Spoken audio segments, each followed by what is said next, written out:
I'm going live, guys, because we need to get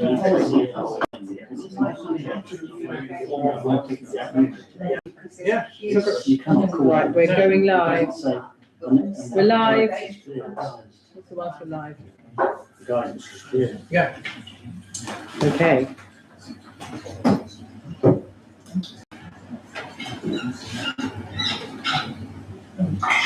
Yeah, we're good. I just need to try and block off the gallery. Yep.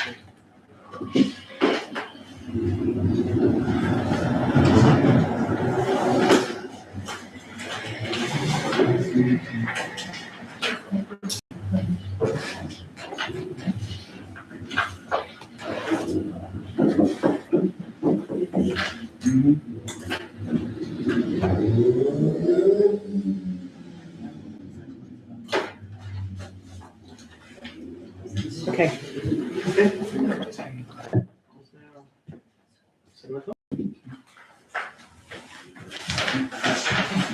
Okay.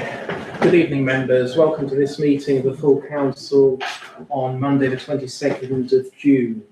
I'm acutely aware that it's very warm in here, so looking at the agenda, as long as we don't sweat the agenda too much, we may not sweat ourselves. So hopefully we can get through it at a reasonable pace, but we shall see.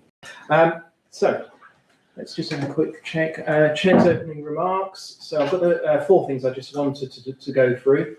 Firstly, members will have seen the news that Simon Sharples will be stepping down as head teacher of Sandwich Technology School at the end of this academic year. I know this will be met, I've seen that it's already been met with genuine sadness across the town. Although he's only been in post for a relatively short time, he's made a real difference, leading significant improvements at the school during what was a very challenging period. I've written to Simon on behalf of the Town Council to thank him for everything he has done, to recognise the positive relationship he has built with the council, because he has engaged with me on a number of occasions, and there are others that do engage with him as well. And I've also wished him and his family all the best for the future. Okay. Secondly, a reminder that the by-election to fill the vacancy left by Councillor Gray, now Nicholas Gray, has now been called. Election day is set for Thursday, the 23rd of July, if there's more than one candidate.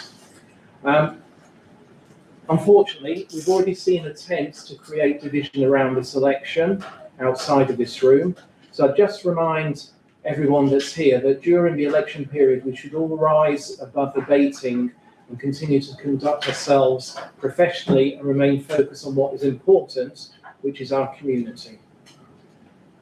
Thirdly, this week is Armed Forces Week, and we marked the start by raising the Union flag outside the Guildhall this morning. Some councillors joined me in doing that. I'll be representing the Town Council at the Armed Forces Day service on Deal Pier this coming Saturday in the morning. If anyone would like to come along, I have a couple of spare seats in the car, and I'd be more than happy to welcome anybody else who would like to attend. Finally, also with some hot weather forecasts this week, I'd encourage everyone to keep an eye out for anyone in the community who may need a bit of extra help or advice. Although he's not here this evening, I'd like to record thanks to Councillor Mallet for quickly pulling together information on the cool spaces available around the town for anyone needing somewhere to escape the heat, and making sure that this has been issued out on our Facebook page and elsewhere. So, thank you very much. If we move on to agenda item 2, which is apologies for absences received. Do we have any? We have some. We have Councillor Morehouse has a personal commitment, Councillor Green has a personal commitment, Councillor Mallet a personal commitment, and Councillor Pennington's personal commitment. Right, I believe Councillor Morehouse will be joining us shortly, I hope, unless he's messaged you since he messaged me. So he's on his way, so he will be slightly later in the meeting. Agenda item 3, declarations of interest. Receive any declarations of disclosable pecuniary interest from members in respect of business to be transacted on the agenda. Do we have any this evening? No, thank you very much. Okay, minutes of the last meeting. That's to approve minutes of the quarterly meeting of the full council held on Monday the 18th of May, and to consider any matters arising from those minutes not covered elsewhere in this agenda. Do we have any comments from anybody? Councillor Marine. Yeah, thank you, Mr. Mayor. STC 5267, verbal report from Dover District Council, Councillor Morehouse. It says in yellow, council meeting request a meeting with Councillor Morehouse. We have done so, but it's our work schedule that's causing the problem. Obviously, it's summer season for myself and it's busy for Councillor Morehouse, so we will have that meeting in due course. Okay, have we got that recorded as an action? Will we come into the action? Yeah, it's on there. Well, Okay, that's fine. Okay, thank you for the update. Any other comments? And if not, somebody happy to propose to accept those minutes? And seconded from Councillor Carter P. Yeah, that can. And if you could vote on that? Yes, I will do, actually, yes. Thank you very much. And that's unanimous. Thank you very much. And apologies, as quite rightly pointed out by Councillor Wiles, we do have somebody who's joined us this evening, Louis. So Louis is on work experience. Is it for the whole week, Louis? Yeah. Yes. Yes. Okay. This is day one. Right. So I have said to him, I hope he enjoys this evening because most of us won't. But anyway, I'm sure Louis will. And Louis has kindly offered to take the minutes, liaising in with Sophie in terms of what's produced. Thank you very much. Thank you. Okay, moving on to agenda item. That's agenda item. I'm sorry, it's still on agenda item 4. We've got the action log. Right. So first of all, I'm just going to pick out those that I think probably need an update, and that the people are here as well. Councillor Carter, you had a list of damaged road signage that you're going to give to Councillor Evans, but that was taking much longer than you anticipated. Do you have an update on that? Yeah, just briefly, I'm having problems with the photographs, so apologies, I've not been able to pass that over to Councillor Evans, but as soon as I've got the photographs downloaded, I will do so. So apologies for the late report. So we'll carry that forward to next month. The next action, this was about, we agreed that the representatives that would liaise with Dover District Council regards their discussions that they've promoted to have with us around the Guildhall and the sandwich agreement. Still waiting for a response. So it still is due, albeit very close to the end. I was told I would be contacted in June, so there's still 7 days. Did they specify what year? Yes, sorry, I'm right. Yes, I did not tie that down. Okay. Just moving on. Councillor Marie's updated on 526.7. So the final one, I was just going to say, which is the Mayor will recommend, this was around the 2 doctor, the marked spaces for doctors, and the action was I would recommend to DDC parking services for the TRO later this year. I've had an exchange of emails. It will be included, so I think that action can now be closed. Thank you very much. Oh, can you zoom all over the page? Just make sure that's included. So that means also 526.12 can be closed because that has been included. And yeah, and the other one's still being worked on. Thank you very much. Okay, so we move on to agenda item.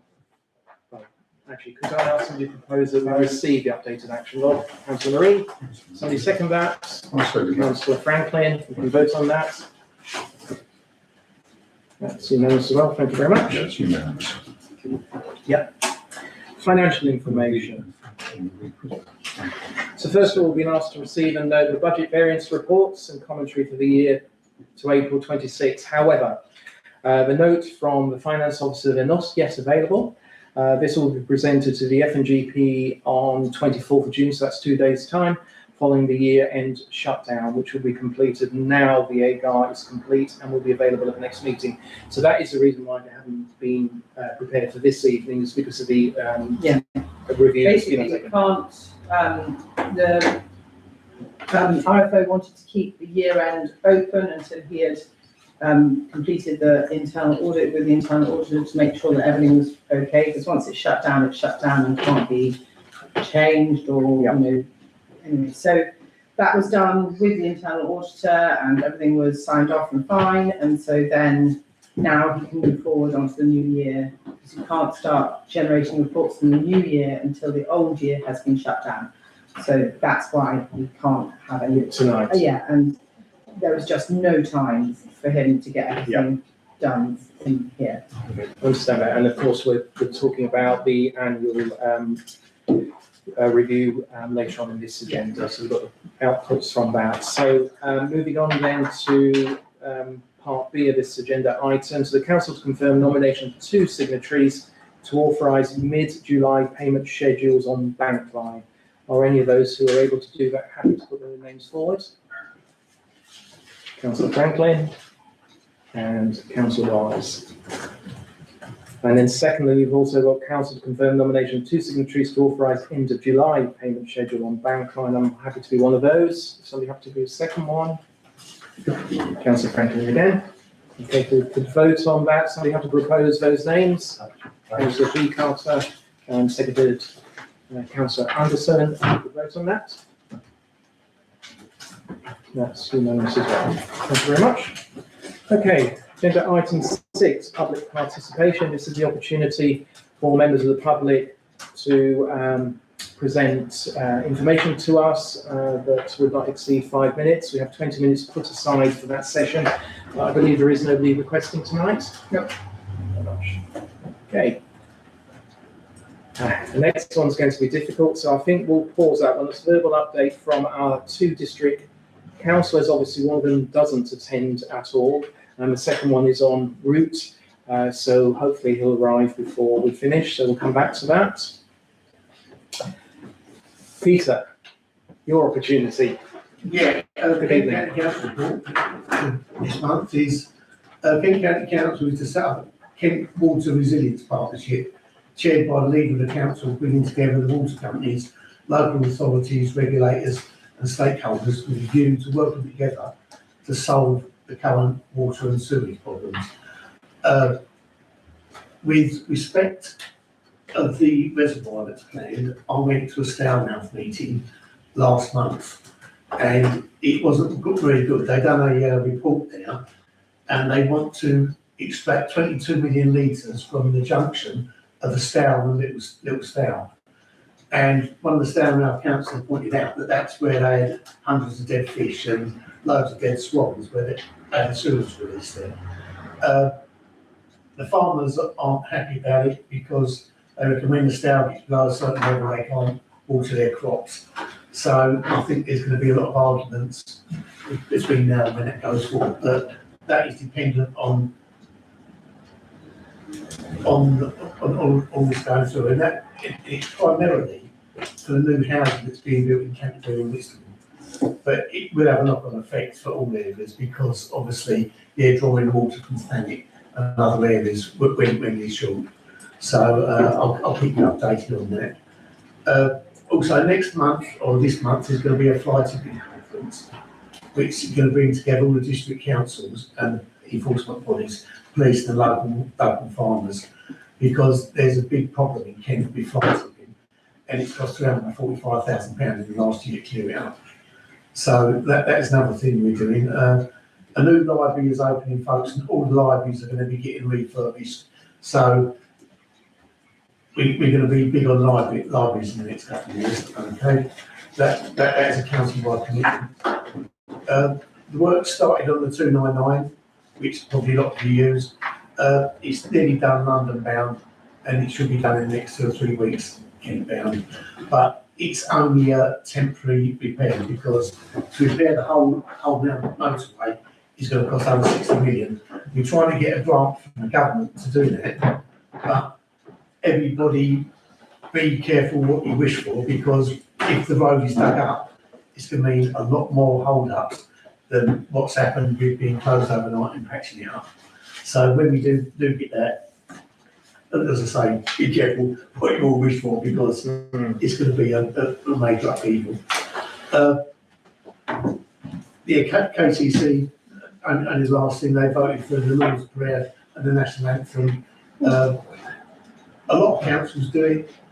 There's been a lot of to-har over it. I actually go to citizenship ceremonies as part of my duties, and we actually have to sing it there. So it's not something which is intended to be racist or anything along those lines. I've had some correspondence from some of the councillors. Councillor Morehouse, I'll see you later on. Mr. Herbert, I'll pass all that on to Peter Osborne, okay, about the road markings, and I'll be in contact with you about that signage. Okay. Deal Dover Road, that's penciled in to be done. I'm sure you'll see the email, so hopefully, fingers crossed, that'll be done and that will be solved. I'm going to, in September, I'm gonna pose a question at the council meeting about the drains, because they seem to be reactive more than sort of proactive, more than doing it on a regular basis. Yeah. And I know Sandwich has had a lot of problems. You've had a lot of problems down the bottom there. Okay, so I will be raising that at the county council, but unfortunately, it's a money thing, I think, but it's not acceptable, because I've seen the pictures, and acted on some of the emails you've sent me. Hopefully some of it's been solved. Yeah, so on that, particularly on Strand Street, it has now been solved, but it took 14 months to get them done, even though they did say they were going to do them last August. Did they manage to do the butchery? No. Because that's full up in gravel, isn't Yeah, it? it's not touched. It's not touched. And dig it out. And I think the thing is, Peter, to take it back is, these have consequences. Yeah, So complaining about a blocked drain and Yeah. some water on the road might seem Yeah. inconsequential, but the owners of the oldest yeah, inhabited property in Sandwich yeah, have now only just recently found that their kitchen floor is rotten because of the water seepage into their building. yeah. So that's a real consequence of something that might be just seen as just another routine maintenance You activity. probably see some of the letters I write, they're quite Yes, strong I did, letters. yeah. Emails I've wrote to Peter about it. It is unacceptable. I mean, there's a problem in Harnett Street just down there, where the road's breaking up, but they're saying it's not bad enough because it hasn't gone into potholes yet. But the lady that lives there, Mrs. Daly, I've apologised and said I've done all I can. Yeah. But it's just one of those things. But I will fight your corner. Yeah. As and when. And just a quick question from me on the libraries. Would you be able to check whether Sandwich features within Yeah. it talks about refurbishment? It would be, Yeah. I mean, it's a lovely library, Yeah. but it's, it would benefit from I've been told by the leader that all the libraries are going to have money spent on them. So that is one thing. I think the last administration is looking at closing them. There's one in Westgate which we're selling to the town council because they want to take it on. But most of the libraries are going to be refurbed. We've done one in Cliftonville, one in Folkestone, Dover's been done, and they will be getting refurbed. So, and the reason we're doing it is because we had a consultation where members of the public were sending in and we were saying what do you want the money spent on, and libraries was high up the list. Yeah. So we've actually took that on board, what the voters have been saying, what they want the money spent on, so that's why we've done it. Okay, thank you. Could I open up to any questions? It's a very different topic. Footpaths. Yeah. Years ago, we used to have a Kent County Council footpath office. We used to have like yearly meetings over at Powell. Yeah. We used to have nominated some of the council. Yeah. So we used to go to these meetings, but I don't think that happened for quite a while. I'm really worried if you go along the quay. Yeah. And then you go to the little white bridge there, Yeah. and there is drainage there, but that footpath there is getting really undermined by the scouring out by the river. Yeah. So this is 6 years ago, perhaps the footpath should be moved up on top of Vigo's sluice. But I just wondered if anyone could go down and have a look. Okay, we can access it again. It's already, have you not, yeah. Yeah. You have got reports on this, so, yeah, so Councillor Morehouse may come in on this, but I dealt with it a year or so ago when it had It's similar getting worse, isn't complaints. And When it's- the rain, Yeah. Yeah, it's got, yeah, the banks are quite loose, the tarmac is bubbling all over the place, so it's not ideal. I think footpath needs moving. Yeah. To the top of the sluice. Okay, I'll show something now. Councillor Morehouse? Yeah, I have a question. I know it's not directly affecting the Sandwich itself, but I'm sure many people use the road. An update on A299. Just have that. Yeah. We have that. Sorry. I'll say again, the London bound bit has been done down as far as Whitstable, and they're starting on the actual Kent bound bit. I believe they've done one stretch of it. But as I said, it is a temporary fix, so we can get the speed back up to where it should be. The actual solution is we're trying to get a £60 million grant from the government to do it, but that will involve digging the motorway up. So that will involve a lot of upheaval to all the residents and all the people that use it. What we've done at the moment is a temporary fix. We envisage it will last 3 years, but hopefully we'll be able to get something done permanently before then. Would it be prudent to reduce the speed limit to 60 to limit the damage on the road? I don't know. I can take that with the Peter Osborne if you want. Because it'd be better to have a 60-mile limit Yeah. in over 3 years than to have the road constantly reduced to 50 Yeah. every 6 months or so. The problem is when it was built, the foundations, they don't go down deep enough. It was one of the things that they probably took the lowest bid, and now we're reaping the application of it all. The geology's challenging as well, but if the Romans can build roads, Okay, thank you very much. I think that might be all the questions we've got. Okay, so thank you, Peter, much appreciated. You can stay to the end if you want, but equally leave if you don't. We'll just reverse back to the previous item now that Councillor Moorhouse is with us. So would you like to give your update? Yes, thank you, Mr. Mayor.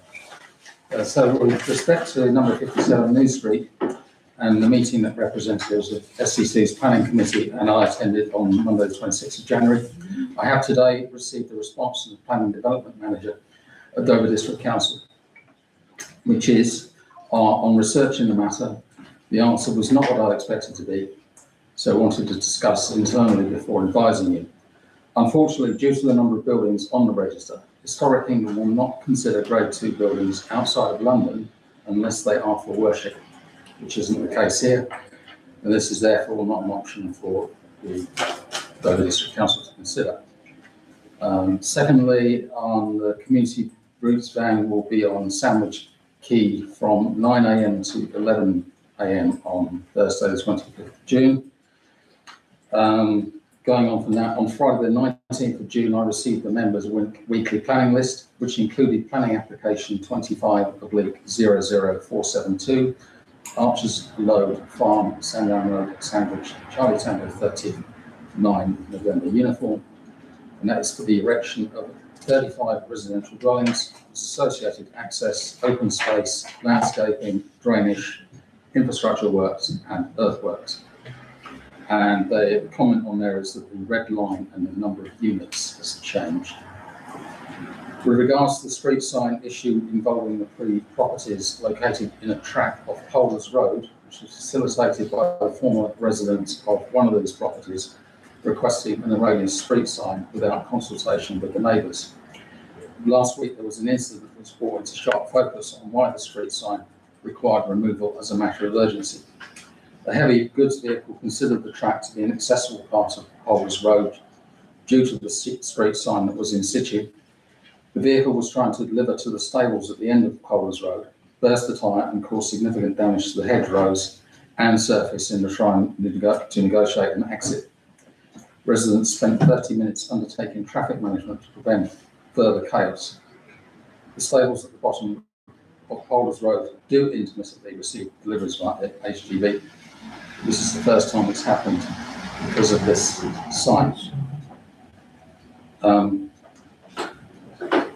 The resident who contacted me says, please note it would be an enormous inconvenience to all of us, including the council, should Dover District Council, should the landowner, in his frustration at the lack of consideration and action, choose to close off the land from Westering to Polders Road to vehicles. It is private land and the only right of way is a public footpath. So he would be within his rights to do this. The waste collection lorries would then have significant difficulty in serving the properties. It will be the residents that suffer. And they asked the EDC, please do not put us in this position by failing to respond to this request. And I'm pleased to say they have responded. They've removed the sign. Then moving on to planning enforcement case ENF. /25/00278, and this is 4 Strand Street, Sandwich, Charlie Tango 9 Echo Echo. As it's almost 6 months since the last site visit, I've requested a further month be undertaken. Then the footpath. I received a response from the East Kent Area Officer for the Public Rights of Way at Kent County Council with respect to the condition of the footpath adjacent to the White Bridge located near to Vidal Sluice. The officer visited the site herself on the 11th of March to assess the issue. And following on from that, the officer sent a contractor to the site to secure the fencing and barrier. I've been assured that by the 18th of March, the fence had been made secure. Despite this works, the path is obviously on the move and eroding quicker and more severely than expected. And whilst the report from March was dealt with, this is to be considered a new issue, which the officer was not previously aware of. The site will be revisited to assess the danger, but they suspect there may be a need for a temporary closure of the path at least. Maybe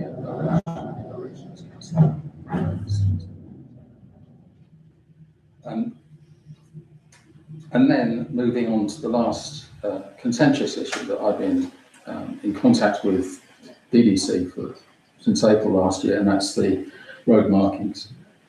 So the parking services manager has reiterated the fact that he did bring this to the attention of Kent County Council, who assigned a job reference of 908644. And I'm pleased that Councillor Evans has referred it to the cabinet holder and the local highways officer for Kent County Council for comment, and he will report back. And I'd also like to thank Councillor Evans for doing something his predecessor never did, and that is apologise for the lack of response and poor service. So thank you, Councillor Evans. Thank you, Councillor Morehouse. Councillor Anderson? I'd like to thank Councillor Morehouse for his very comprehensive report, and in particular for pursuing the issue about number 4 Upper Strand Street, because we're neighbours, and you know, it's very unfortunate that there are a number of empty properties in Sandwich where the owners appear not to do anything with impunity, and that's depressing. And thank you for pursuing that. It's really good. Just a little comment. That footpath, I do worry because, you know, it's Sandwich back in my life. It was never fenced. It was just an open path. The rivers eventually come in, scale the bank away. Once you put a handrail up or a fence, you take responsibility for that. So if anything were to happen, Kent County Council would probably get sued, because I know I was involved with the Millennium, you know, the first touch of the sun coming up, and they're talking about the cliffs, Dover Cliffs, you know, St Margaret, and someone said, you're going to put a safety fence along. They said, no, it's up to the public. They know the cliffs are there. Once you put a fence there, you take responsibility for it. So they never fenced anything. So in a way, I know that fence is there, but it's double sword, really. The footpath went shut and moving on top of the street. It's the safest. Okay. Thank you, Councillor Franklin. I'll just come back on Councillor Anderson's remarks about neglected properties. It's very unfortunate that we live in a country where there is no sanctions on people allowing their properties to fall into a state of disrepair. And I did actually mention this at the ATM when Mr. Gale was with us. It'd be nice if the MPs up at Westminster would actually take a bit of interest in this. Sorry, could you say that I again? need to get a loudspeaker. That bike's been doing that all night long. It's unfortunate that we live in a country where we've got 650 people living in Westminster, who are allegedly working in Westminster, who haven't seen it on themselves to take some kind of introduce a law that compels people to look after their properties rather than allow them to, because the impact on that to the visual aspect of the town, And neighbours. property prices, Yes. neighbours, Vermin, nuisance, burning, all sorts. Thank you very much. So Moving on to agenda item 9, and that is a report from the local police representative, Sandwich. I know she hasn't attended a few times now. I just wonder if we could just send a gentle reminder that it would be really helpful and appreciated if she could come. But we have got her written report included. I don't know if there's any observations from that report. If not, we can move on. I do get emails from her, so she tells us the Yes. updates of burglaries and everything like that, so Yeah. all the other councillors get that as well. Yes, So that is very handy. yes. It was very addressed. Thank you very much. She does actually have quite a few drop-in sessions, does, the the Jubilee Age Centre. Concern and the Jubilee Centre. Yeah. So I appreciate we're not getting her presence, but she certainly is far more visible. Yes, she is. And she did attend an antisocial behaviour weekend, incident during the weekend, which was dealt with. Good. It's by a run of about 6 youths who were intimidating stallholders, volunteers. They were intercepted by the police. Fantastic. Good. Okay, agenda item 10, and that is updates from councillors. Do we have any updates? Councillor Marie? Yeah, thank you, Mr. Mayor. Although I'm not now the representations for the Folk and Our Festival, we haven't got one at the moment. I thought I'd make a statement. It's the Folk and Our Festival starting on the 3rd of July, running on the 4th and the 5th, Saturday, Sunday. The Friday is the evening part that starts. It's the opening ceremony or the opening concert, which is Will Varley at St Mary's Arts Centre on Friday. Tickets are on sale via the Folk and Our website. Also, the Folk and Our will be running, as I said, on the square, in Market Street and down the quay from 10 o'clock in the morning to about 7, 8 o'clock at night, with lots of different music, arts and crafts, lots of folk, and many Morris dances descend on the town for that weekend. So I hope you can all attend. I'm not sure if all weeks I'll be working, but hopefully you all attend, enjoy the music, and enjoy some good old ale that they're going to be selling on their bar for this weekend. Thank you very much. Thank you very much. Yes, so I'm sure it'll be a great success. Weather permitting is the only variable factor. Yes. Councillor Carlton. Thank you. The first thing is I want to just put out this warning, and this isn't personal to you, Councillor Chuka, but the circumstances around the departure of the head from the technology school are both sensitive and confidential. And obviously myself and the governors of the school can't release that information. It's confidential. But could I just ask, I've noticed, same as Councillor Chuka said about the other issues that are coming up to do with the election, there's a lot of hearsay and sharing of newspaper articles that are factually incorrect. I won't mention names, but somebody quite prominent in the town has been sharing the newspaper articles. The newspaper article is not factually correct.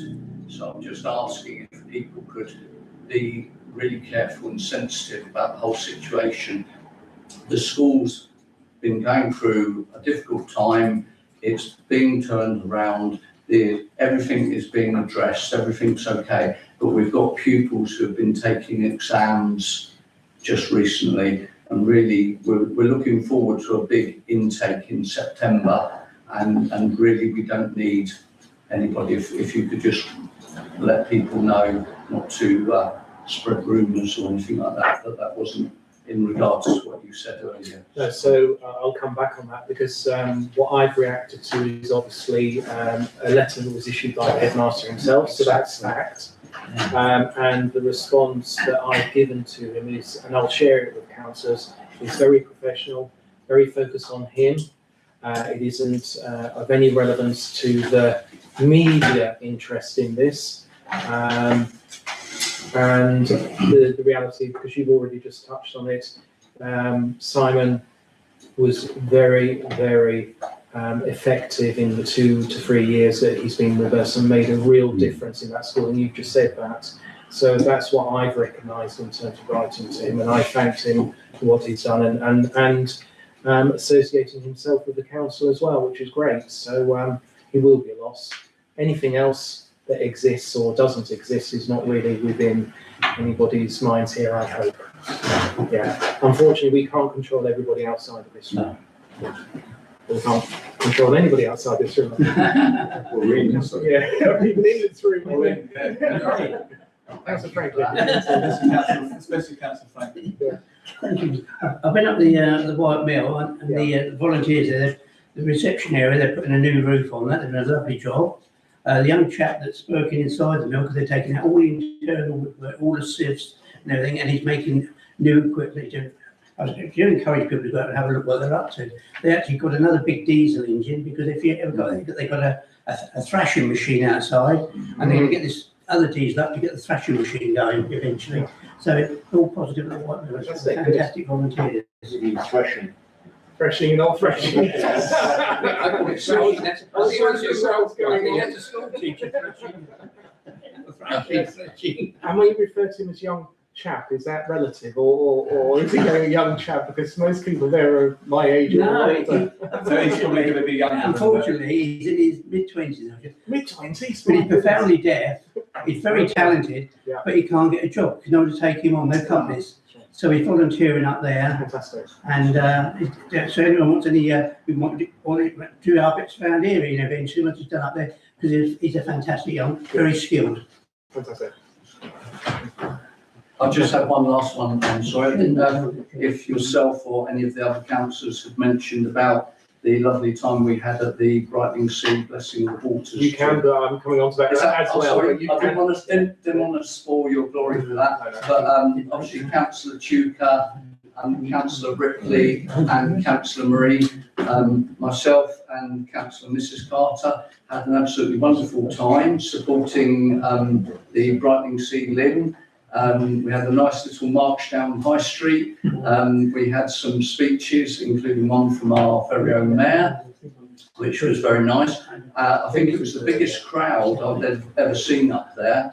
And then, of course, we did we undertook the tradition of going out in the boats, making a din, and having a toast of gun ho to the blessing of the waters that come under the Brightling Sea. But it was a very exceptional day and very enjoyable day. And I think it's so nice to see these strong ties with the Lim of Brightling Sea. The Lim of Fordwich was there, the Mayor of Fordwich was there as well. So there was conversations with the Mayor of Fordwich. It's nice to time with them. And it's just a shame that, you know, the connection with SAR is a bit broken at the moment, but hopefully we can address that in the future. So Okay, thank you. I'll hand over to. Yeah, so just a couple of, well, I had three things. So the final was Brightling Sea, but thank you to those that travelled in the car with us. And thank you to Councillor Franklin who didn't travel in the car with us. Thank you. Thanks a lot. I'll tell you what, I had most peacefulest drive back. People were snoozing on the way back. You just did a lesson, didn't you? Councillor Franklin is full of Duracell batteries that do not run flat when you travel in the car with him, that's for sure. You'll make up for Tuesday, won't you? There's just a sort of a segue from that visit is that I'm planning, so each year the Brightling Sea invites the mayor for an annual mayor's visit.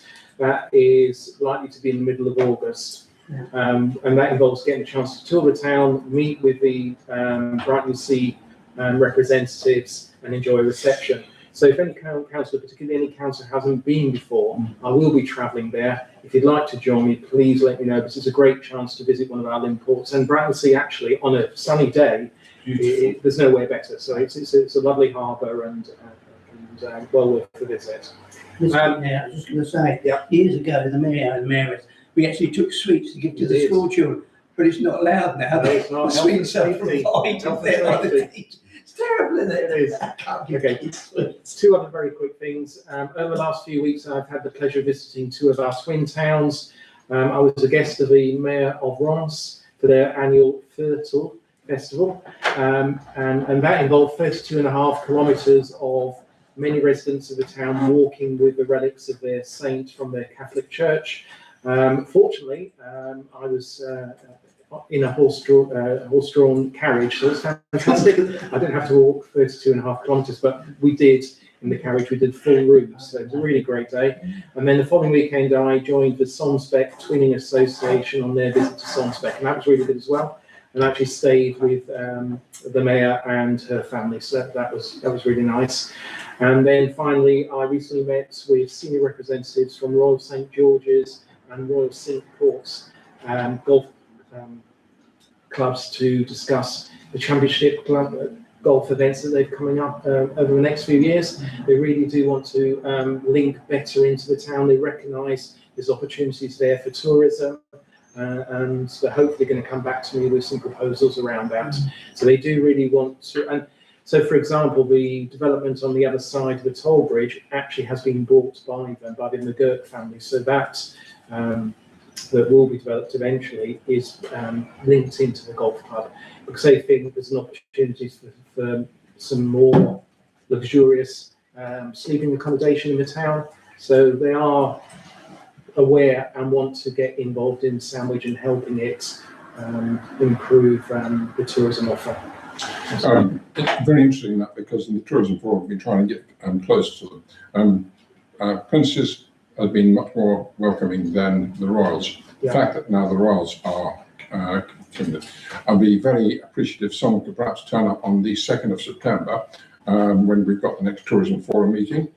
That would be very helpful if they could do that. They did approach me, so so they opened the door. They opened the door. Yeah, well, that's great. Yes, so it may be possible. Yeah. Just to say, it's very encouraging that the Royal and Ancient are actually coming and approaching us Yes, it was surprised. first time. Have they given any indication of when the next Open Golf Championship is going to be? They sent me a list of all the championships they've got over the next few years, and there's quite a lot happening. So I'll share that around. It was 20, sorry, apologies, Mr. Mayor, it was 2020 last time, but it was a year later because due to COVID, it's going to be 2030, it's every 10 years. Sorry, they haven't got a date for the actual local championship, but they've got a number of other championships involving younger people, involving female golfers. They've got a lot of activity, but they haven't got the gold prize yet in terms of a date. I think it's the Women's Open next year, isn't it? It's at St Paul's. Yeah, which is prestigious. Oh, I was just going to say there was a coach down the Royal Ancient at the local hotel Sunday. So there's a crowd of people. That's how I should imagine that all the officials come down to check the dates and checking the facilities, which is absolutely really positive, Mr. Mayor. Yeah, it might appear 10 years, but it's not. We've had it actually 4 years apart in the past. So there is, I know it's been happening every 10 years recently, but it doesn't always follow like that. I should also report back that I attended the civic service in Faversham on Sunday the 7th of June with the Deputy Mayoress. It was an interesting day out, only 40 minutes long. Beautiful church. St Mary Charity Church in Faversham. Thank you for doing that, Councillor Wiles. Okay, we can move on. So on to the first meaty, substantial piece, which is the annual governance annual return for 25-26. So the town clerk, I assume you will be taking us through this. Now there are various sections, so do you want to do each of them and then sign them off before we move on to the next one? Will that be all right, I think? Yeah, I mean, the first three are really internal documents. Yeah. That support the governance, the AGAR, which is sections 4, 5 and 6 and 7. So the first one is to consider the report from the town clerk regarding the internal audit. Well, I mean, the report is the internal audit report. It's there for you to read. And if anybody's got any comments on that, otherwise, receive and approve it, that'd be great. Yeah. So before we receive and approve it, what I wanted to say is thanks to, I mean, we've had a lot of transition over the last year. We've had a finance officer that came in, has found things that they certainly wanted to do differently and might have been based on things needing to be improved. But whatever the circumstances are, the great thing is the outcome is very positive. There are no failings in terms of the return itself. There are suggestions in things that can be done, but actually it's a very positive report that we've received. So thank you to the town clerk, but also to the finance officer as well, particularly. Any other comments? And if not, we'll receive. We'll come on to the risk register, will we? Yes, that's Okay, correct. thank you. Yep. So can I propose that we receive and consider the reports? Are we going to just deal with the first one first? I think we need to do all of these First, separately. yeah, okay, so They're all quite big. I'm happy to propose that we receive and consider the report from Town Clerk, which is based on the letter that we got from Mulberry's. Thanks. Seconded from Councillor Marie. Good vote on that. Thank you for helping me finish that off. That's unanimous. Thank you very much. We've then been asked to review and approve a statement of internal control for year ending 31st of March 2026. Opposed? Proposed, Councillor Marie. Seconded. Councillor P. Councillor. And votes on that. That's unanimous as well. And thirdly, right, okay, so do you want to take us through the risk register first before we consider reviewing and approving it? Or are there any comments from anybody? I think it's the same as it was in January. There are a few minor comments that I made in the red that are there just to give people updates, but otherwise it's unchanged. I'm just making sure I've not made any comments, but Councillor Black first. Yeah, I'm just concerned the number of the times we've got a red marking opposite our IT systems and the use of the cloud. It's easy to say, well, we've got to have that in the cloud and so on, but is this something that we're pursuing very actively? Because according to this seem to be some of our worst risks. Right? Can you read out any particular risks that you want to focus on? Yes, certainly. Looking at it, SDC risk register, or am I at the wrong one? Yes, yeah, that's right. 15. And where was the next one? I had another one. Sorry, turning through. I think, sorry, my apologies, it was just 15. And so I mean, obviously, sorry, 6 as well. Oh, They are closely linked. okay.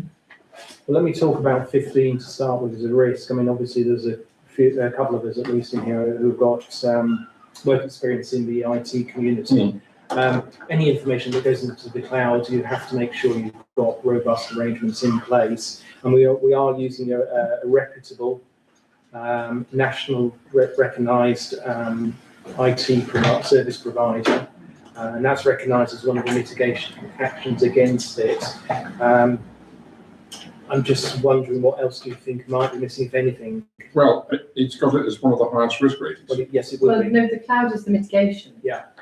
Sorry? The cloud, having the data stored in the cloud is the mitigation, because our data is stored by Microsoft in the cloud. Yes, I appreciate that, the mitigation actions, but as I say, the fact they are the two of the highest risk ratings is still an area of concern.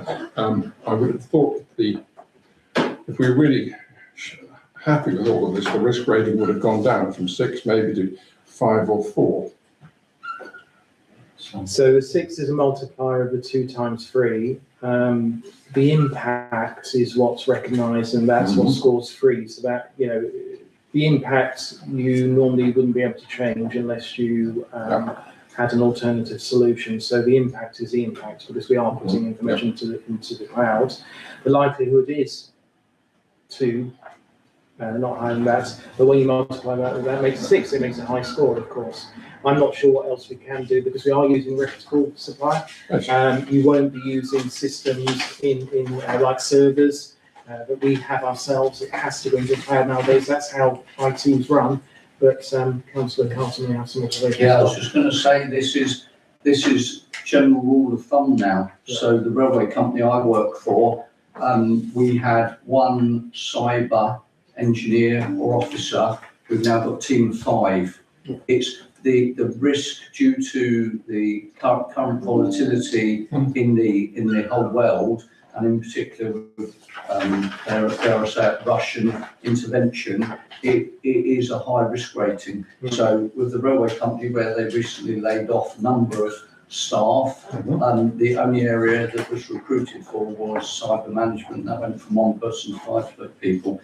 If it's all being either put into the cloud via the AWS Amazon service or MSP Microsoft service, you have got guarantees and liabilities with both those companies. And some of the biggest Metropolitan Police, all sorts of people use exactly the same service. So I think the risk rating is just relevant to the global aspect that we're undertaking currently. And we have mitigation actions in place. I mean, I similarly, appreciate that. onto number six, that's number 6 that you've flagged up. I mean, there's quite a list of mitigating actions that we have in place already that involves the staff here. So the ways in which should that risk be realised, then we do have alternative methods of managing the data that we need. Because if we didn't have those mitigating actions and we did have business continuity being broken, then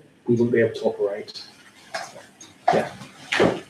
You can't take the impact any lower because that's where the data is stored. I've done risk registers. Yeah. And I'm sure Councillor Cartwright as well. Yeah. And on the railway. Yeah, exactly. Okay. Thank you very much. Any other comments on the risks? Happy to recommend the risk register. Okay, anybody else second? Councillor Marie? Accept those? No. Thank you. That's 1 against. Oh, no. All right. Just mixing up the evening. Okay, thank you very much. Okay, so then we move on to number 4. Consider the findings of the review of the effectiveness of the system of internal control, page 3 of the annual governance and accountability return for the year ended 31st March 2026.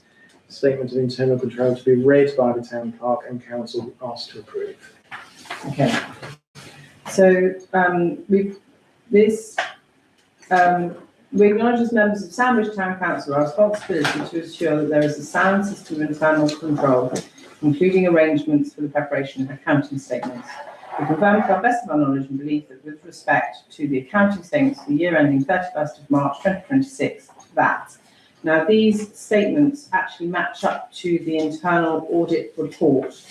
So these are taken, you have to agree them, but they match up with the statements on the report. Oh, no.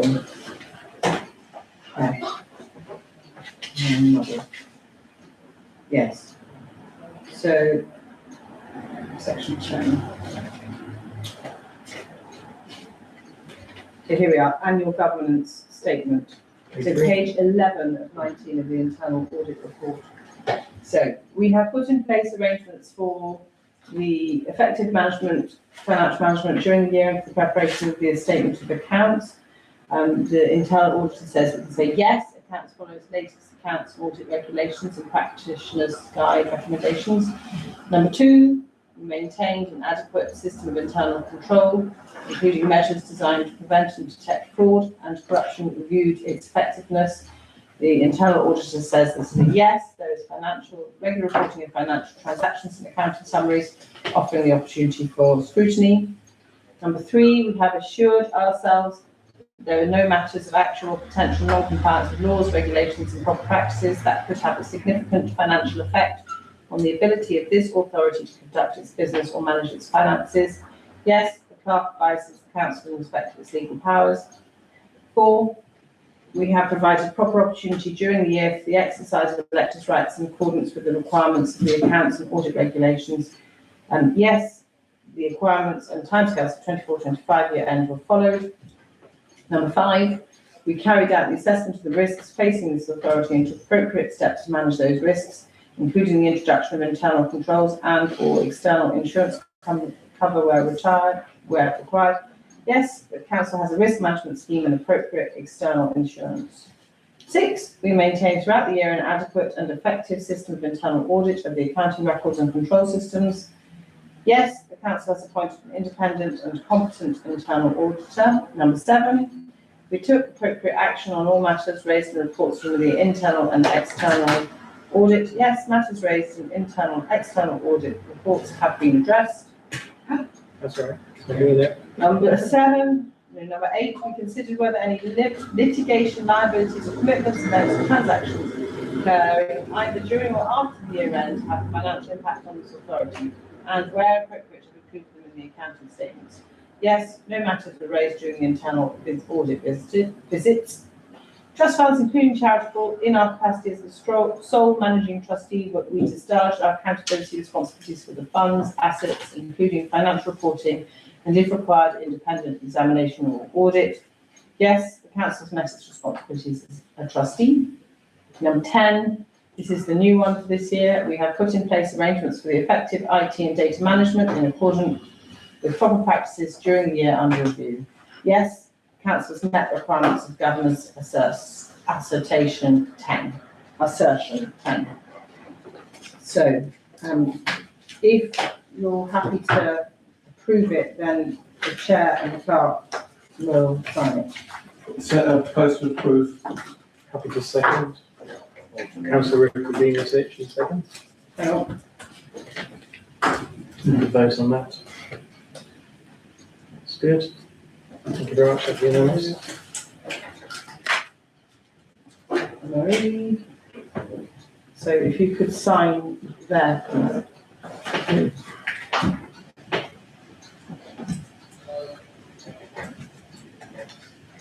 Okay. And then I'm signing it too. Okay. Okay, next one. Yep. Okay, the accounting statements.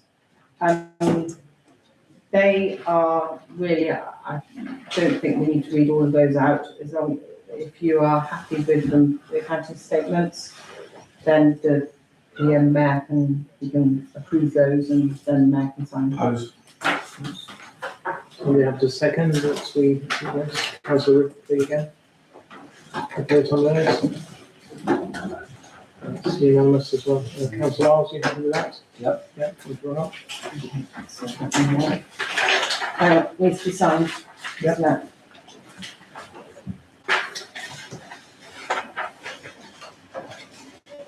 All right. Okay. Right, that's it. And then, can we please set the dates for the exercise of the electors' rights, the 25th of June to the 5th of August. The internal auditor has checked those dates are fine, and the announcement will go up on the 24th. That just gives us tomorrow to get all this stuff tidied up, and then 24th will be the next up. Proposed, Councillor Marie, I'm happy to second. Vote on that. Thank you, that's unanimous. Great, thank you. Moving on to agenda item 12, that's the date of the annual town council meeting and the mayor making for 2027. So I'd like to thank Councillor Franklin for flagging this up for the next time. And this is about separating out the two so as we would have a more sensible approach to the whole series of events. So any comments first before we vote on that? Yeah, I just wanted to, perhaps Councillor Franklin will say this as well. It's just a traditional thing that the mayor making and ATCM was always on Thursday. So I'd like to propose that it's on Thursday the 13th next year to maintain that tradition, and that's what I'd like to take forward. Thank you. So tonight's recommendation is about separating it out. So you've just said you want to keep them together. Yeah, sorry, to separate that out into the two meetings. Yes. Are we having one at 6 o'clock and one at 7 o'clock, is that? No, it's on two separate evenings. Two separate evenings, super, that's okay. The ATCM I would propose on Wednesday the 12th of May 2027 at 6 p.m. Mhm. And the mayor making, which is the traditional one that I was really proposing, putting forward, would be Thursday the 13th of May 2027 at 7 p.m. Yeah. So there's that Wow. separation between those two meetings. Yeah. And it's more relaxed, and I suggest that it'd probably be much more enjoyable for who's ever taking up the mantles of office there. And that's flagged up a good point. So I think the 12th of May is currently suggesting 6 p.m, but there wouldn't be any reason. The reason we've done 6 p.m. in the past, unless is it a legal requirement? Right, okay, I can't change that then. Okay, so it stays at 6 p.m, but the Thursday can be 7 p.m. 7 p.m. Yeah, rather than 6 p.m. Yeah. Because it's a ceremony rather than It just gives, sorry to interrupt, it just gives with the ceremony, and there's people perhaps that might exactly come after work or something like that, gives them time to attend. The first one. Yeah. Feeling nice. We've always done it on a Monday, a lot of the ceremonies, you know. The thing is, I'd also like, I don't mind this because it's all got changed since we had the last class. And apparently, after hundreds of years, we've been doing it all wrong. But I suppose local government changes the rules and regulations. We always did it on the same night. We always had the mayor making we used to be in here actually, and then we moved it down to the courtroom because there's so many people wanted to attend it. So now we do the actual formal piece of mayor making, then we have the ceremony. The thing is, I've always liked it when we've had an informal meeting of councillors to get the nominations in, because we have had in the past someone that was proposed to be a mayor, and when they come to the actual meeting, they weren't. So they had their friends here. So I still think we should have an informal, so the mayor or the proposed mayor has a chance to invite their friends and family to actually come to the mayor making ceremony. Well, I think we're going to build that in, but I will allow town clerk to come back on why we shouldn't do that. But Councillor Marie. So going on further to what Councillor Franklin said, so obviously the ATCM is a legal requirement, obviously. Yes. So does that make it so, I want to clarify, so if we, as what Councillor Frank said about previous mayors that have been ousted on the day, have that, which has happened, when this council elects a new mayor, will that be legally binding within the minutes? Yes, So the legally binding bit happens at the ATC. Okay, so then just to clarify, so if other councillors within those 2 days or that 24-hour period, come the next like night and change your mind. No. It's purely for show, and for fun, and to celebrate the idiosyncrasies. It's a tradition that's gone back for many years, so. Personally, I think that no matter what has gone on, I mean, this is entirely personal, no matter what has gone on at the ATCM, which is the legal, and there could be upset or hearts broken, who knows? But when it comes to the mayor making, then I think the council should be putting a good show forward and saying we vote for whoever the mayor is. Yes, it only changed 5 years ago, didn't it? Yeah. Okay. So it's quite. Okay, so I think the proposal is that, and it's building on what Councillor Carr said, that we will have them separated out on 2 different evenings. The first will be the legal required annual town council meeting, which will be on Wednesday the 12th of May 2027 at 6 p.m. And then the mayor making ceremony will be the following night, Thursday the 13th of May 2027, but at 7 p.m. So that's the proposal. Somebody have to second that? Councillor Carter, vote on that. Thank you. And abstention? It's green. Are you saying? Green, yes. So that's You're green. Yes, Everyone's green. green. Thank you very much. Ms. Mayor, can we just contact your chap and make sure we get the civic Yes.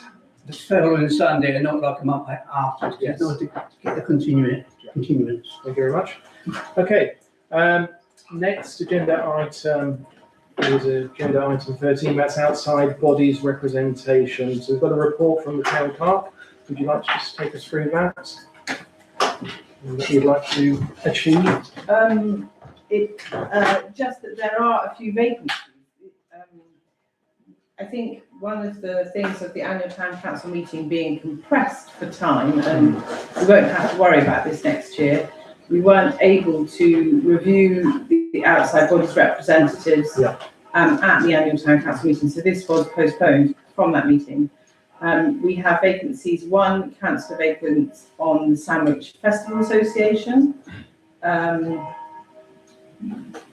representative required for the Sandwich Community Lights, and then I think Folk and Ale and the Sandwich United Charities. I have not received, I've chased twice, a response from Sandwich United Charities on that, so I don't know. Yeah, we'll start at the top. Okay, so first of Any all, volunteers? so the Sandwich Festival Association, do we have a volunteer? May I ask, this has been moribund. I asked this question last year. This group doesn't meet at all. I think it's been subsumed into another group. If it has been, then we should perhaps adjust this. I'm happy to be the person, but. So, the reason that we had representatives initially on the festival, which was established in 1994, and the lights, which was established sometime in the 1980s, was because it was in receipt of grant funding from SCDF. And then latterly the Folk and Ale Festival was coming aboard. I do, however, feel that if we are now using the Maddox charity, does that then present a case for every Maddox applicant to have an STC representative on its committee? Because I think that's what you could end up tying yourself into. Now, there has been a significant change in the structure of the Sandwich Community Events Association, which at the moment is absorbing the Sandwich Festival into it's becoming an SCEA arranged event at the moment in the absence of a Sandwich Festival committee. I would advocate that perhaps it's time to stop the separation and have representatives on the SCEA, who are the governing body. It's well managed. Jack Shepherd is doing a superb job as chairman. He's really revolutionised what the SCEA is now, and that would be my recommendation. And that would impact also That would all of the events. Folk and Ale, the 50s, Christmas lights. Christmas lights, everything comes under the SCEA. I'm happy to move from Festival Association to this group. So can I give you an action, because you're directly linked in there, Councillor Morehouse, to discuss it with them and to come back to the next meeting? And if so, then we will not need to have these recognised in our outside bodies representation. I'm happy to. Yeah, thank you. So that leaves the Christmas lights aside and leaves the Folk and Ale aside. Can I just say, because of Councillor Black's work on the tourism reform, he'd be very welcome. Thank you. I'm sure. Okay. Are there the Sandwich United Charity? I'm Councillor going to Lewis? speak on that, please. Yes, Mr. Mayor. So I spoke to the chair of Sandwich United Charities a couple of weeks ago. He's on holiday at the moment, and they are still set in their ways. They've changed their constitution for no representation from Sandwich Town Council, and they are sticking to their guns. So my personal view is I don't see why we go through this. We've done it. This is the fourth year we've done it. And yeah, I just talking on the same thing. They have actually just had a change of trustee, so they have actually taken on a new trustee on the 30th of April 2026. But obviously, Sandwich Town Council wasn't included in that. So We have been taken out of their constitution as a representative. So they made it. 2 years, 3 years ago now, however long it's been. They made a change in their constitution. They had a meeting, and they all agreed that they would have no further representation from Sandwich Town Council at any Sandwich United Charities meetings or representation in the future. Yeah, I think it's such a shame, because when you think it was all done through the Sandwich Council, wasn't it? The old borough council, which goes back hundreds of years, the original charity set up for the United Charities. We always had full representations of councillors. Sometimes the council stayed on even after they left the council. And I think a couple of them are still actually as trustees. But I did raise this, but it just seemed, I think it's political. It's a shame. It is a shame. Because you look at it, and you go to one of them houses up there, the cottage, and the mayor actually lived up there. And it's got, So we have tried for a number of years to have a sensible discussion with them. The door has been clearly locked. Yeah. So I personally don't feel we need to pursue it any further, because we're not actually dealing with, we should drop it off, but some first. Good way to. Yeah, as Councillor Franklin said, the town council, the borough council previously, and SUC were very much intertwined historically. If you go up in the attic, there's dozens of documents about SUC. So the fact that they've now distanced themselves is sad, but also they're sitting on assets and a couple of million, I think, in the bank, which could be used for the people of Sandwich. And I don't know what use they're making of this money, if any. Yeah, I presume you're entitled to go to their annual general meeting to ask that question. Yeah, I think you should be asking questions. Well, probably. I believe that this is breathtaking hypocrisy, because some of the people involved in the SUC have always been sceptical of this council, this independent council, doing away with all the traditions of Sandwich. And here they are, completely ignoring the traditions of Sandwich. I think we all share. Yes, Don't pretend that you lead by saying things, pretend you lead by doing things. I was just going to point out the irony that I think a number of the trustees were appointed as representatives from this council because they were councillors at the time. Exactly. And they've now decided they don't want any more councillors and that they'll stay on as trustees. The whole thing is complete Can I just shenanigans. They did have 3 lots of buildings. They had the St Bart's, they had the St Thomas's, and then they were St John's across the road. And I don't think they got that much money because they sold St John's up, didn't they, to raise money. I mean, I think they're like a farmer, the land rich, but actually monetary poor. They've got properties, but I don't think they've got that much money.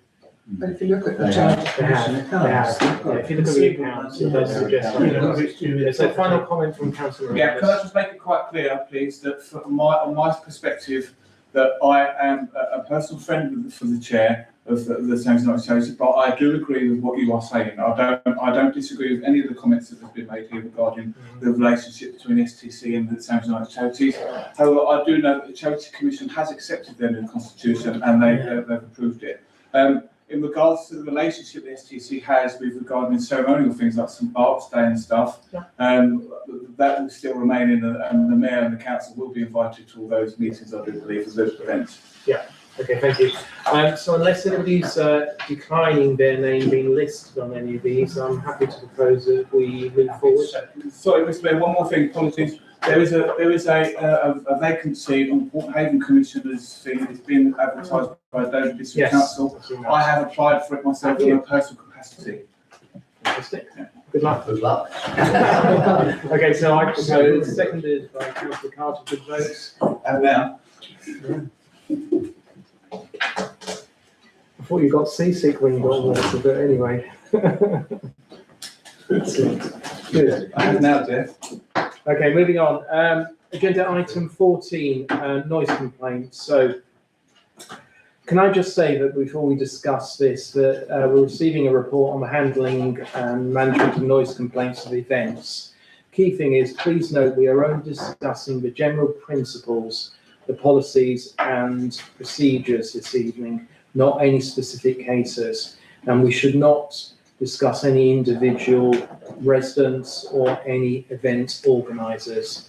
And I would like the town clerk to introduce the report, if you could.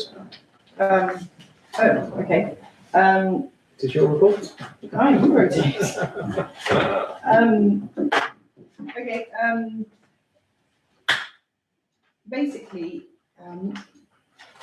when somebody, a hirer, takes the Guildhall forecourt or any venue in town, they then contact DDC to create an event management plan, and part of that is a noise management plan.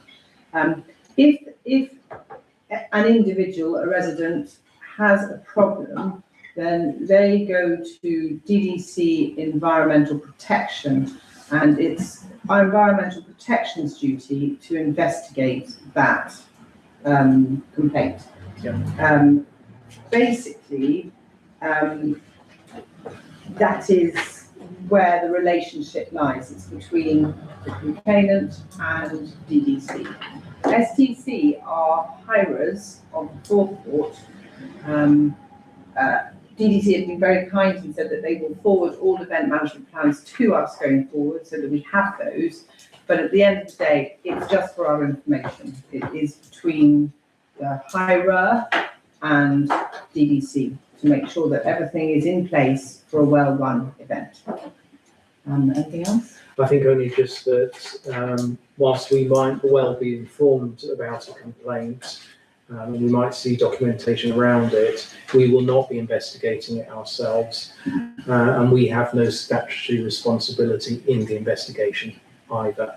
So that's it in a nutshell. There are a couple of things that we've been asked to do, but I'll take some comments to start with. Yeah, my comment, Mr. Mayor, there's a few. So as an event manager or event organiser, the same for Councillor Morehouse and Councillor Carter, it is well known that each time there is an event on, there are surprise visits for environmental health and also environmental enforcement regarding noise and stuff.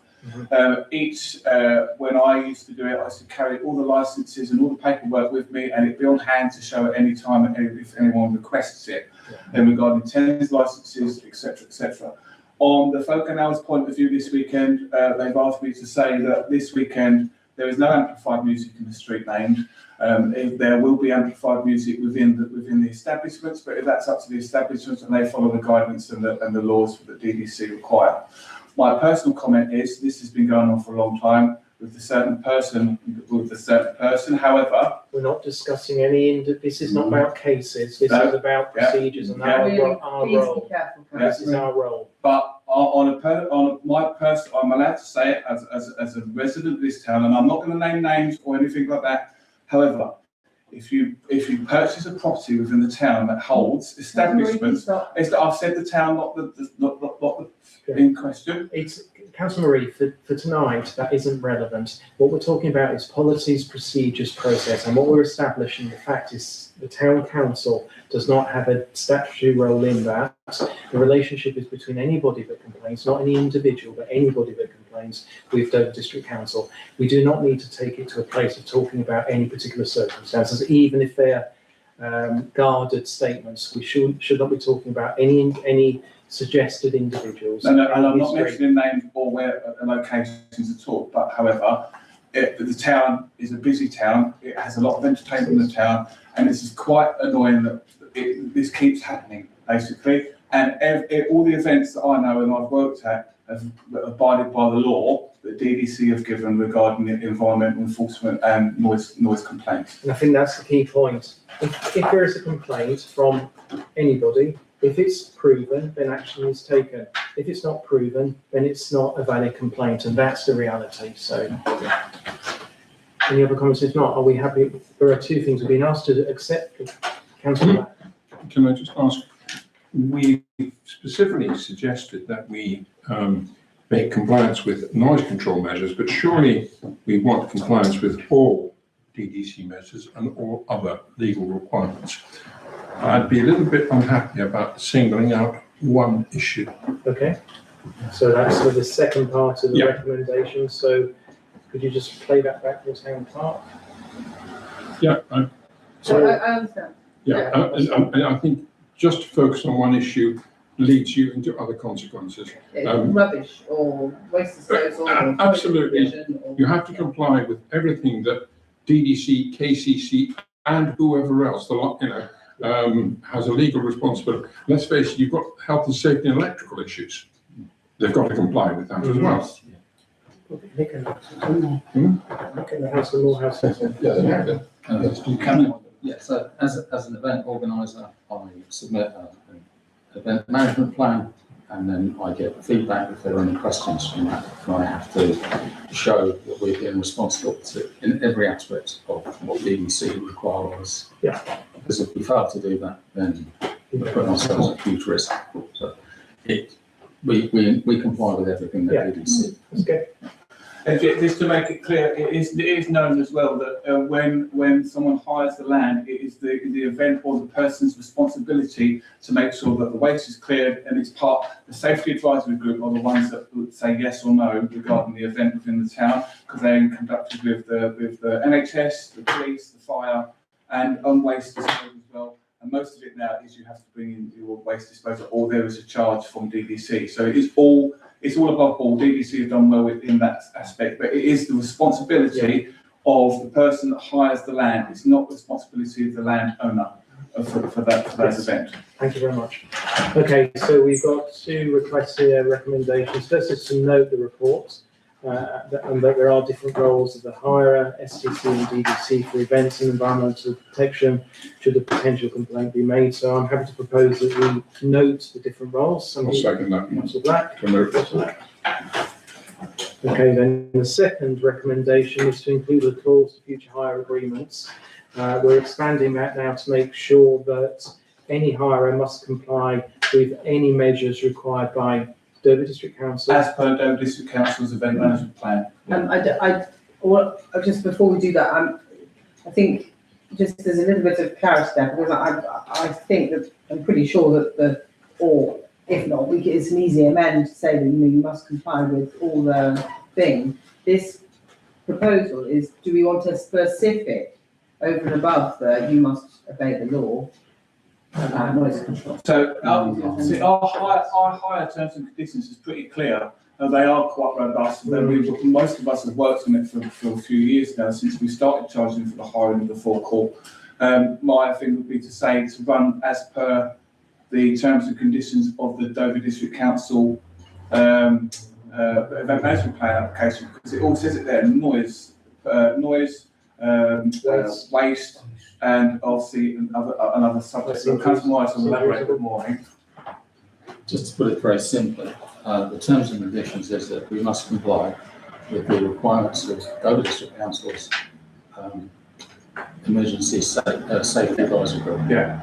Event safety advisory group. Okay. So we do not want to go.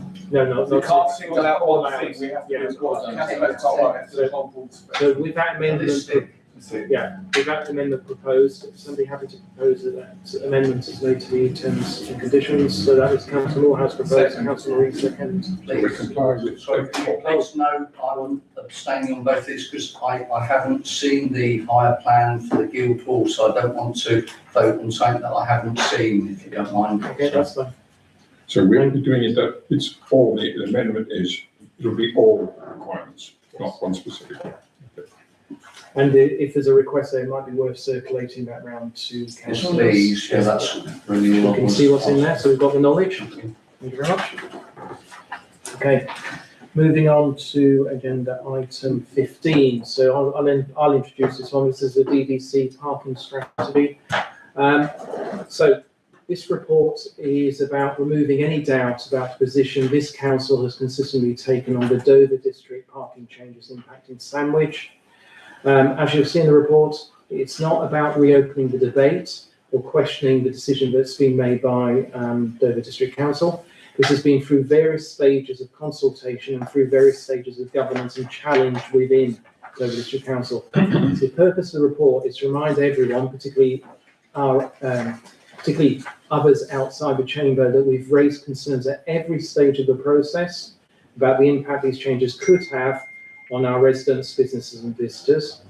Now that the new arrangements have been in place for a while, we're continuing to hear those concerns. So I'm asking members to reaffirm our previous position, agree the draft public statement, and call on Dover District Council to carry out a proper evidence-based review of the impact.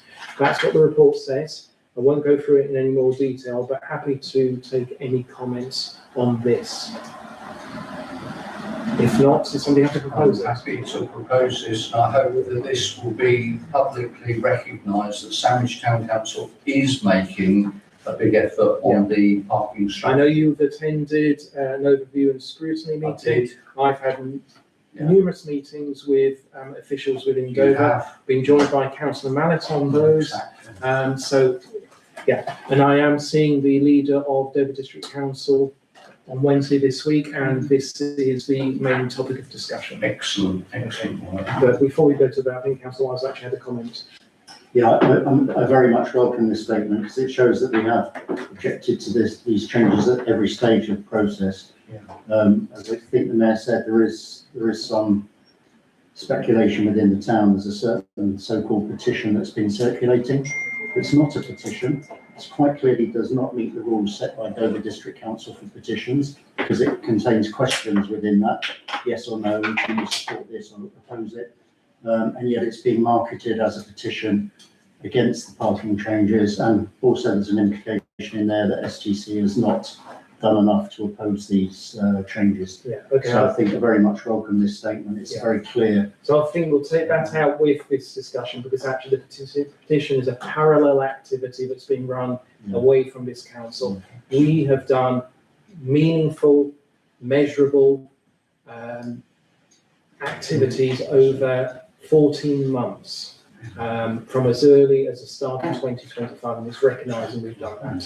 Councillor Anderson. Yes, I was just going to propose an amendment to the statement because I think I picked up on comments on Facebook that some people think that there's been a 3-hour maximum stay imposed on all the car parks in Sandwich, Yeah. and it hasn't been.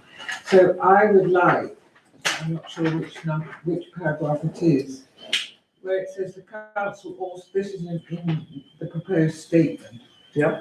The council also remains concerned that the introduction of 3-hour maximum stay in the Guildhall Okay. car park. Happy to do that.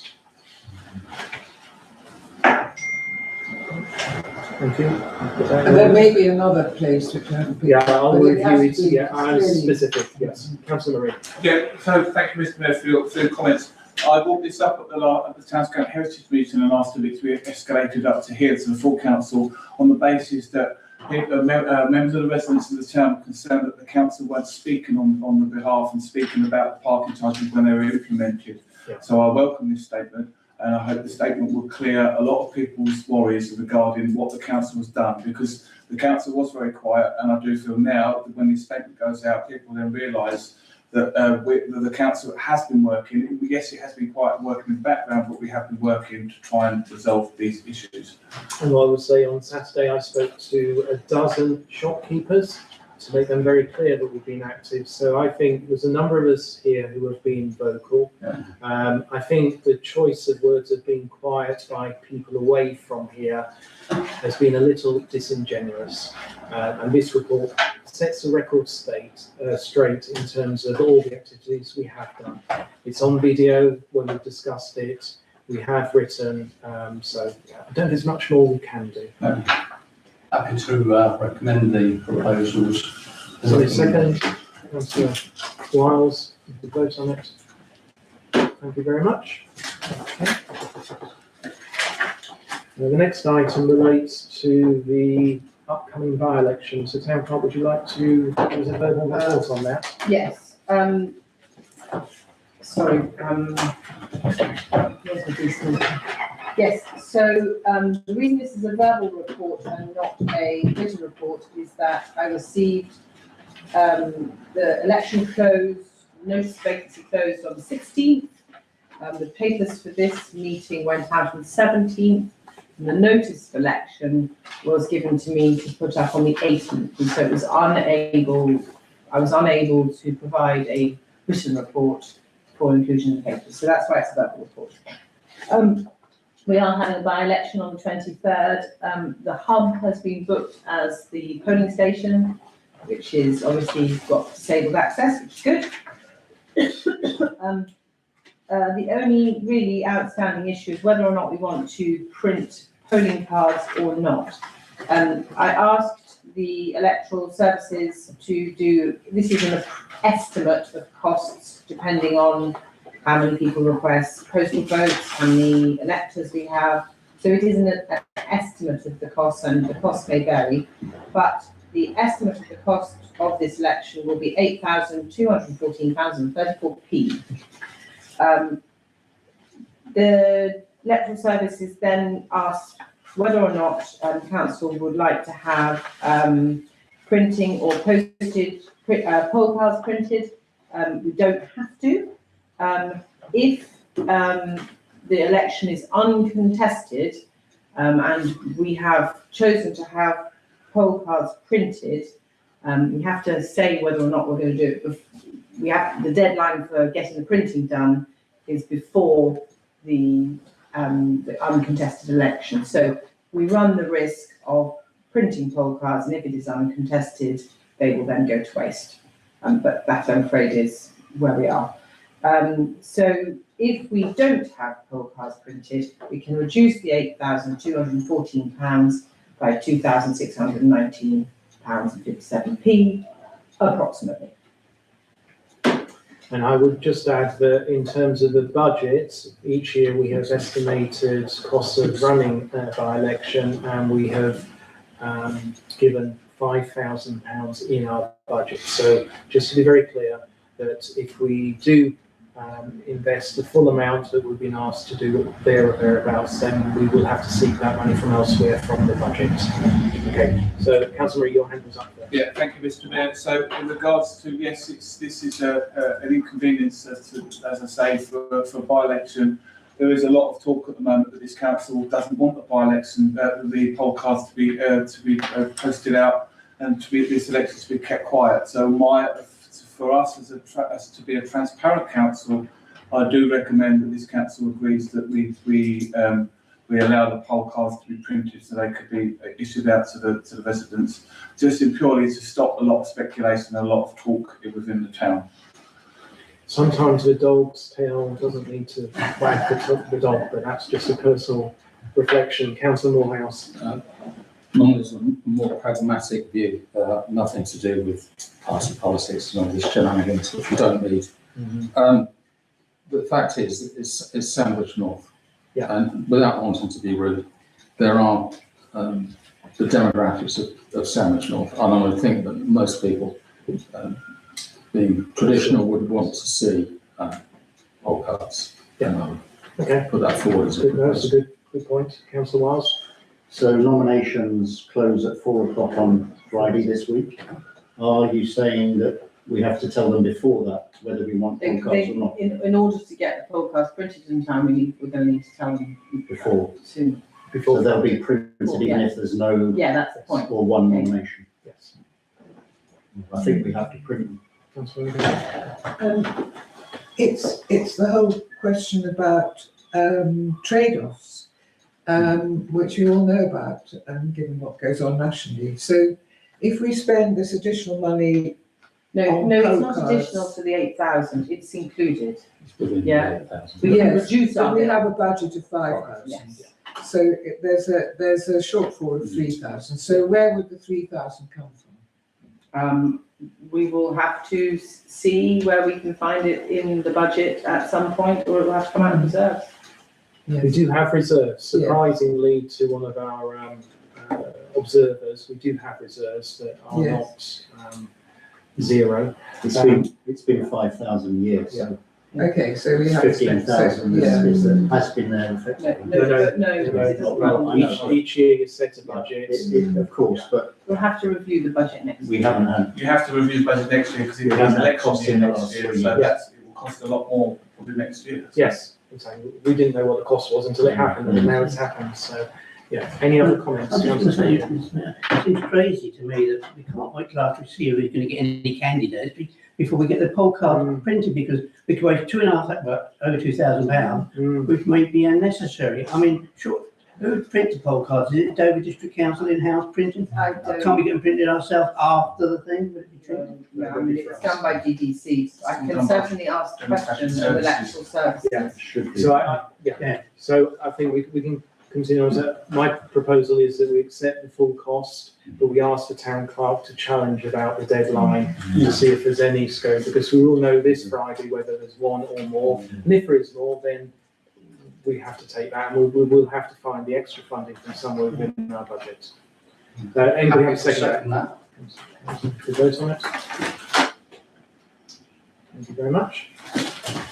Thank you. So final item, date of next council meeting, Monday, the 20th of July, 2026 at 7 p.m. And I said we'd finish at 8:30 tonight before we started. 2 minutes late, slacking, Mr. Mayor. I'm going by that clock. I'm going by that clock. Thank you. Meeting ended.